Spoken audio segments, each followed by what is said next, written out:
एक गांव में दो भाई रहते थे, दुखीराम और सुखीराम। उनके पिता, जो गांव के सबसे ज्ञानी और अनुभवी व्यक्ति थे, ने उनके नाम बड़े सोच समझ कर रखे थे। दुखीराम, जो बड़ा भाई था, हमेशा अपनी किस्मत को कोसता रहता था। वह कभी भी किसी चीज से संतुष्ट नहीं होता था। अगर सूरज निकलता, धूप इतनी तेज है कि मेरा सिर दर्द कर रहा है, तो वह कहता, धूप इतनी तेज है कि मेरा सिर दर्द कर रहा है। अगर बारिश होती तो वह शिकायत करता, इतनी बारिश से तो मेरी फसल सड़ जाएगी। इतनी बारिश से तो मेरी फसल सड़ जाएगी। उसके चेहरे पर हमेशा एक उदासी छाई रहती थी, मानो दुख और निराशा ने उसके जीवन में ही डेरा डाल लिया हो। वहीं सुखीराम, जो छोटा था, अपने नाम के बिल्कुल अनुरूप था। वह हमेशा शांत और प्रसन्न रहता था। उसके चेहरे पर एक स्थायी मुस्कान रहती थी, जो हर किसी को आकर्षित करती थी।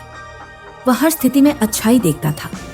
जब धूप निकलती तो वह कहता, वाह, कितना अच्छा मौसम है, मेरी फसल अब जल्दी सूखेगी। आह, कितना अच्छा मौसम है, मेरी फसल अब जल्दी सूखेगी। और जब बारिश होती तो वह कहता, देखो देखो, भगवान ने धरती को प्यास से बचाने के लिए अमृत बरसाया है। भगवान ने धरती को प्यास से बचाने के लिए अमृत बरसाया है। दुखीराम को अपने भाई की यह खुशी बिल्कुल भी पसंद नहीं थी। उसे लगता था कि सुखीराम सिर्फ ढोंग करता है, क्योंकि कोई भी व्यक्ति इतना सुखी नहीं हो सकता।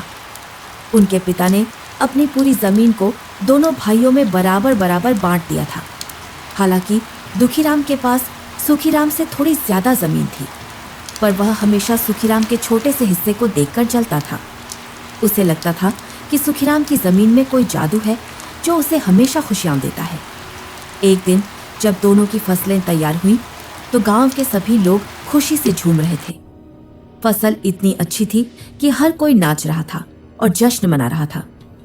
तभी एक किसान ने दुखीराम को देखा, जो अपनी फसल को उदास होकर देख रहा था। अरे दुखीराम, तुम्हारी फसल तो इस बार बहुत बढ़िया हुई है। देखो तो, कितने मोटे दाने हैं। बढ़िया? कहाँ की बढ़िया? इतनी बढ़िया फसल हो गई है कि अब इसे काटने में मेरी कमर टूट जाएगी। एक दूसरा किसान जोर से हंसने लगा। ये सुनकर गांव के और लोग भी हंसने लगे और दुखीराम को चिढ़ाने लगे। दुखीराम को यह सब देखकर और गुस्सा आया। कुछ दिनों बाद सुखीराम अपने खेत में हल चला रहा था। तभी हल एक कठोर चीज से टकराया। उसने खोद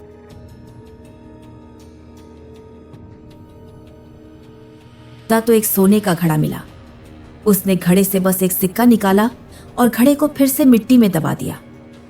गांव के कुछ लोग वहां से गुजर रहे थे और उन्होंने यह सब देख लिया। यह खबर पूरे गांव में आग की तरह फैल गई।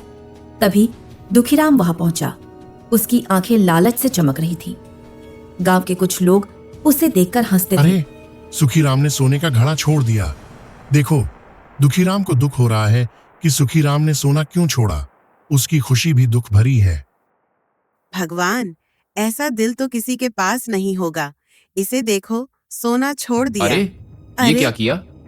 इतना बड़ा सोने का घड़ा क्यों छोड़ दिया? अरे भाई, देखो तो, हमारी फसल कितनी शानदार हुई है। भाई, एक सिक्का ही हमारे लिए काफी है, ज्यादा लालच ठीक नहीं। पागल! पूरे गांव में सबसे बड़ा बेवकूफ, तूने सोना छोड़ दिया। मुझे दे देता, मैं संभाल लेता। सुन भाई, एक बात बताता हूं, तेरी जमीन बहुत लकी है। हम अपनी जमीन बदल लेते हैं। तू चुप रह, तू मेरा बड़ा भाई नहीं है। बस मेरी बात मान ले, मैं जो कह रहा हूं वही कर। लेकिन भाई, तुम्हें ज्यादा जमीन मिलेगी, मुझे कम। दुखीराम ने जमीन से भी बातें करना शुरू कर दिया। वह रात दिन सिर्फ खोदता ही रहा, पर उसे एक भी सिक्का नहीं मिला। उसका शरीर थक गया था और उसके चेहरे पर निराशा के सिवा कुछ नहीं था। वहीं सुखीराम ने अपनी नई जमीन, जो पहले दुखीराम की थी, पर मेहनत से काम किया। उसने हल चलाया, बीज बोए और समय पर पानी दिया। एक दिन जब वह हल चला रहा था तो अचानक हल किसी कठोर चीज से टकराया। उसने खोद कर देखा तो वहां एक चमचमाता हुआ हीरा मिला। यह देखकर वह खुशी से झूम उठा और सीधे दुखीराम के पास गया, जो अपने खेत में थका हुआ बैठा था। दुखीराम ने हीरा देखा तो उसका गुस्सा आसमान पर पहुंच गया। वह हताश होकर चिल्लाया और अपने भाई के पास ये सब गया। मेरे साथ क्यों होता है? मेरी किस्मत ही खराब है। अब तो मेरा नाम भी दुख भरा है। ये सब इस नाम की वजह से है। मैं हार गया। ये सब मेरे नाम का खेल है। आज से तेरा नाम दुखीराम और मेरा नाम। दुखीराम ने अपने भाई की बात मान ली, ये सोचकर कि शायद इससे उसके मन को शांति मिल जाएगी। कुछ दिनों बाद एक सैनिक गांव में आया। वह सुखीराम असली वाला के घर राम गया। है। सुखीराम वह सामने वाले घर में रहता है। जी बाप। सैनिक दुखीराम, जो अब सुखीराम बन चुका था, के घर गया। सुखीराम नाम किसका है? क्या तुम सुखीराम हो? चलो, तुम्हें राजमहल बुलाया गया है। दुखीराम खुशी से पागल हो गया। उसने सोचा, वाह, नाम बदलते ही इतनी बड़ी किस्मत खुल गई। अब तो मैं राजा से इनाम लेकर ही आऊंगा।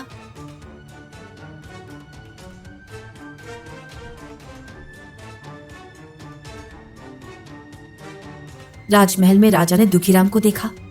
तो तुम ही सुखीराम हो। इनाम? 2 साल से तुमने राज्य का कर नहीं चुकाया। तुम्हें इनाम नहीं, सजा मिलेगी। सैनिकों, इसे 50 कोड़े मारो। दुखीराम का चेहरा उतर गया। वह चिल्लाने लगा, नहीं, मैं वो नहीं हूं। मेरा नाम दुखीराम है। पर किसी ने उसकी एक न सुनी। उसी समय असली सुखीराम, जो अब दुखीराम था, के घर एक बूढ़ा आदमी आया। उसने पूछा, क्या तुम दुखीराम हो? यह कुछ धन है। तुम्हारे पिता ने बहुत साल पहले मुझे उधार दिया था और कहा था कि यह उनके बड़े बेटे दुखीराम को दे देना। सुखीराम ने धन लिया और मुस्कुराते हुए सोचा, नाम चाहे कुछ भी हो, सुख और दुख तो हमारे कर्मों से ही आता है। इस तरह दुखीराम हमेशा दुखी रहा, क्योंकि उसने सिर्फ लालच किया, और सुखीराम हमेशा सुखी रहा, क्योंकि उसने अपने अच्छे स्वभाव से खुशी कमाई। सुख और दुख हमारे कर्मों और विचारों पर निर्भर करते हैं।